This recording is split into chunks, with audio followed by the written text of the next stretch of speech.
Trump tries to fill a number of vacancies across the federal system. One of them was Notre Dame law professor Amy Barrett. I want to play a little bit of what Senator Feinstein had to say to her last week when asking about her Catholic faith. When you read your speeches, the conclusion one draws is that the dogma lives loudly within you. And that's of concern. She wasn't the only one. We also heard similar questions and intimations from Senator Dick Durbin, another Democrat. And it made me think back to when Senator Sanders earlier in the summer was asking a Christian nominee to be a deputy director at the OMB about his faith and hinting that he may be Islamophobic. What's going on up there? This is a disturbing trend to the extent that any of these comments might reflect belief by coastal elites in a secular dogma of sorts, one that is to be aggressively enforced. That is itself very disturbing. Look, our Constitution prohibits the use of religious tests.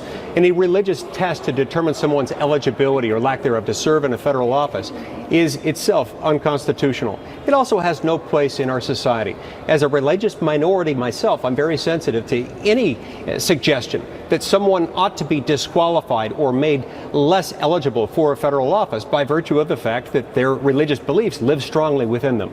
I got to say that what we've seen in that hearing last week and the earlier one in the summer with Senator Sanders, it seems like there is a very targeted skepticism about the Catholic faith or about Protestants or Christians.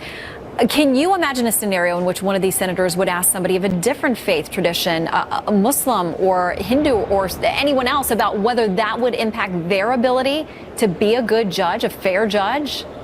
If such a question were raised, people would be outraged, and understandably so. It therefore stands to reason that we ought to be equally outraged when someone asks this question of someone who is a devout Catholic or an evangelical Christian, as has happened in the last few days in the case of Professor Barrett, or in the case of an evangelical Christian with Russ Vought a few months ago with Senator Sanders. All right. Well, we'll keep an eye on those nominees and everything else you guys are dealing with, tax reform, the debt ceiling, all of it. Senator Lee, check in with us and let us know how it's going. Will do. Thank you, Shannon.